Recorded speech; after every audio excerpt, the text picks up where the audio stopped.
Hello friend, સ્વાગત છે તમારું મારા કિચનમાં, જેમાં આજે આપણે બનાવવાના છીએ વઘારેલા ઢોકળા. નોર્મલી જ્યારે પણ તમે ઘરે ઢોકળા બનાવો તો થોડા બચી જતા હોય છે, તો એવા ટાઈમે એ ઢોકળા કોઈ જમતું નથી. તો આ રીતે જો તમે વઘારી અને નવો નાસ્તો તૈયાર કરી શકો છો. અથવા તો તમે પ્લેન ઢોકળા જમી અને કંટાળી ગયા હોય, અથવા તો કોઈ ગેસ્ટ આવવાના હોય તો એકલા પ્લેન ઢોકળા સર્વ કરવા એના કરતાં બેટર છે કે તમે આ રીતે જો વઘારીને ઢોકળા આપશો તો એનો ટેસ્ટ બહુ જ વધી જશે અને મહેમાનને પણ બહુ જ ભાવશે. તો આ રીતે એકદમ ટેસ્ટી એવા વઘારેલા ઢોકળા આપણે બનાવવાનું શરૂ કરીએ.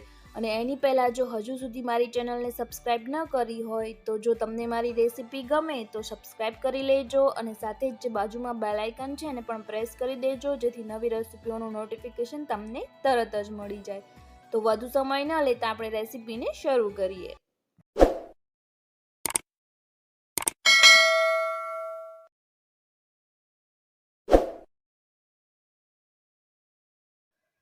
તો અહીંયા સૌથી પહેલાં આપણે ઢોકળાની જરૂર પડશે. તો અહીંયા મેં આ વ્હાઈટ ઢોકળા લીધેલા છે, પરંતુ એની જગ્યાએ તમે નોર્મલી જે દરેક ગુજરાતીના ઘરમાં પીળા ઢોકળા દાળના બને છે એ પણ લઈ શકો છો, અથવા તો રવાના ઢોકળા પણ લઈ શકો છો, અથવા તો જો ઈદડા હોય તો એ પણ ચાલે. ઈડલી ઘરમાં બચેલી હોય તો ઈડલીને પણ તમે આ રીતે વઘારી શકો છો. તો કોઈ બી ઢોકળા ચાલે. તો અહીંયા જે ઢોકળા બચેલા છે એના મેં આ રીતે નાના નાના કટકા કરી લીધેલા છે, જેથી આપણે જે ગ્રેવી બનાવીશું એ ઢોકળાની ચારેય બાજુએ સારી રીતે કોટ થઈ જાય. તો આ રીતે તમે તમારી અનુકૂળતા પ્રમાણે નાની મોટી સાઇઝમાં કટકા કરી શકો છો. તો હવે આપણે ઢોકળાના વઘારની તૈયારી જોઈ લઈએ. તો એના માટે સૌથી પહેલાં અહીંયા આપણે એક પેનમાં તેલ લઈ લેવાનું છે. તો અહીંયા મેં 4 મોટા ચમચી જેટલું તેલ લીધેલું છે, અને અડધી ચમચી જેટલી રાઈ લીધેલી છે. રાઈ સારી રીતે આપણે તતડવા દેવાની છે. એ તતરી જાય એટલે આપણે તેમાં જીરું ઉમેરી દઈશું. તો અહીંયા મેં અડધી ચમચી જેટલું જીરું ઉમેરેલું છે, અને 1/4 ટીસ્પૂન જેટલી હિંગ ઉમેરી દીધેલી છે. ત્યારબાદ આપણે તેમાં 1 ચમચી જેટલા લીમડાના પાન ઉમેરી દઈશું. તમે જો ન ભાવતા હોય તો સ્કીપ પણ કરી શકો છો. અને એ એડ થઈ જાય એટલે આપણે તેમાં 2 ચમચી જેટલી લીલા મરચાં અને આદુની પેસ્ટ એડ કરી દેવાની છે. આદુને તમે જો ન ભાવતું હોય તો સ્કીપ પણ કરી શકો છો. તો આદુની પેસ્ટ, લીલા મરચાં અને આદુની પેસ્ટ એડ કરી અને તેને 1 મિનિટ માટે સાંતળવા દેવાનું છે, જેથી આદુનો જે ટેસ્ટ હોય એ અને જે લીલા મરચાંનું કચાશ હોય એ દૂર થઈ જાય.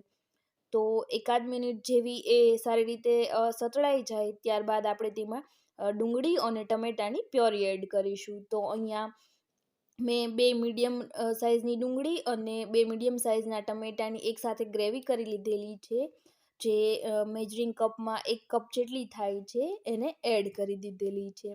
અને એને પણ આપણે સારી રીતે જે પેસ્ટ છે આદુ મરચાંની તેમાં મિક્સ કરી દઈશું. અને ધીમા તાપ પર હવે આપણે આ પેસ્ટને ચડવા દેવાની છે. મીન્સ કે એનું જે પાણી હોય ટમેટા અને ડુંગળીનું એ બળવા દેવાનું છે. અને એ જલ્દીથી પાણી રિલીઝ થઈ જાય એના માટે આપણે આ જે પેસ્ટ છે એના ભાગ જેટલું મીઠું ઉમેરી દઈશું. તો અહીંયા હું અત્યારે 1 નાની ચમચી જેટલું મીઠું ઉમેરી દઉં છું, જેથી પાણી જલ્દીથી છૂટું પડી જશે અને આપણી જે પેસ્ટ છે એ બળશે પણ નહીં અને પાણી તરત બળી જશે. અને સાથે જ અહીંયા હું 1/2 ટીસ્પૂન જેટલી હળદર પણ એડ કરી દઉં છું. આ સ્ટેજ પર જો તમે હળદર એડ કરી દેશો તો એ ગ્રેવી સાથે સારી રીતે સતળાઈ જશે અને કાચી હળદરની સ્મેલ પણ નહીં આવે.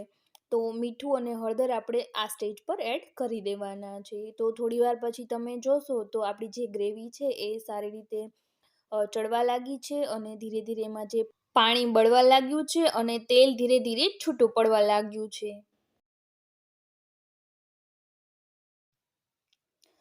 તો હવે આ સ્ટેજ પર આપણું જે પાણી છે એ બળી ગયું છે, અને આપણી પેસ્ટ છે એમાંથી જે તેલ છે એ છૂટું પડવા લાગ્યું છે. તો અહીંયા તમે સારી રીતે જોઈ શકો છો કે આપણું તેલ છે એ છૂટું પડવા લાગ્યું છે. તો હવે આપણે આ સ્ટેજ પર બાકીના જે મસાલા છે એ કરી લઈએ.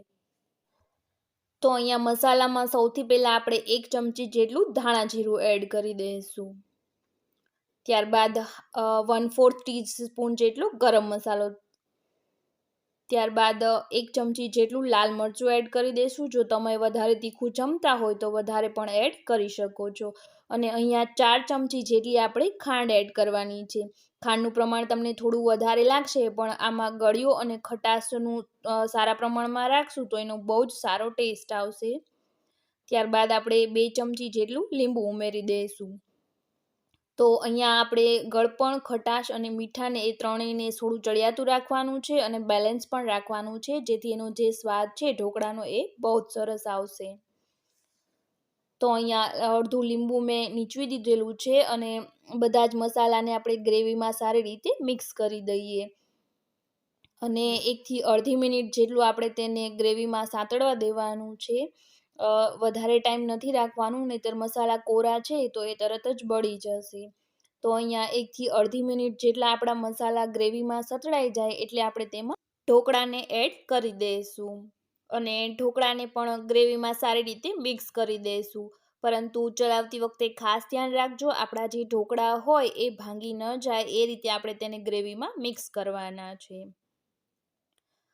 તો અહીંયા આપણા જે ઢોકળા છે એ ગ્રેવીમાં સારી રીતે કોટ થઈ ગયા છે. તો આ રીતે ધીરે ધીરે ચલાવતા જવાનું અને મિક્સ કરતા જવાનું. જો આ રીતે ચલાવવાથી ભાંગી જાય તો કોઈ કપડું લઈ અને પેનને ઉછાળીને એમાં ગ્રેવીને મિક્સ કરી દેવાનું, જેથી એ ભાંગે નહીં. તો સારી રીતે ગ્રેવીમાં મિક્સ થઈ ગયા છે તો આપણે આ સ્ટેજ પર ગેસને બંધ કરી દઈશું અને ઉપરથી થોડું કોથમીરને સ્પ્રિંકલ કરી દઈશું. જો તમને ન ભાવતી હોય તો તમે સ્કીપ પણ કરી શકો છો. તો આપણા વઘારેલા સરસ મજાના ટેસ્ટી એવા ઢોકળા રેડી થઈ ગયા છે. તો એને એક સર્વિંગ પ્લેટમાં લઈ લેશું. આ રીતે ઢોકળા બચેલા હોય તો ઝટપટ નાસ્તા તરીકે તમે બનાવી શકો છો. લંચ બોક્સમાં પણ આપી શકો છો અને કોઈ ગેસ્ટ આવ્યા હોય તો એક અલગ જ પ્રકારની વાનગી પણ આ રીતે બનાવી શકો છો. તો તમે પણ આ રેસીપીને ચોક્કસથી ટ્રાય કરજો. બહુ જ ટેસ્ટી બને છે આ રેસીપી અને બચેલા ઢોકળાનો સારો ઉપયોગ પણ થઈ જાય છે. અને આ રેસીપી બનાવી અને તમે તમારા ઘરના લોકોને જમાડશો તો બીજી વાર ઢોકળા જ્યારે પણ બનાવશો ત્યારે આ રેસીપીની ફરમાઈશ ચોક્કસથી આવશે. તો તમને મારી આજની આ રેસીપી કેવી લાગી છે એ મને કોમેન્ટ સેક્શનમાં જરૂરથી જણાવજો. અને સાથે જ જો તમે મારી રેસીપી બનાવી હોય તો એ કેવી બની છે એ પણ મને ચોક્કસથી જણાવજો. અને જો હજુ સુધી મારી ચેનલને સબસ્ક્રાઈબ ન કરી હોય તો લાઇક, શેર ને સબસ્ક્રાઈબ પણ કરી દેજો. અને બાજુમાં જે બેલ આઇકન છે એને પણ પ્રેસ કરી દેજો, જે નવી રેસીપીઓની માહિતી તમને તરત જ મળી જાય. તો ફરી મળીશું એક નવી રેસીપી સાથે.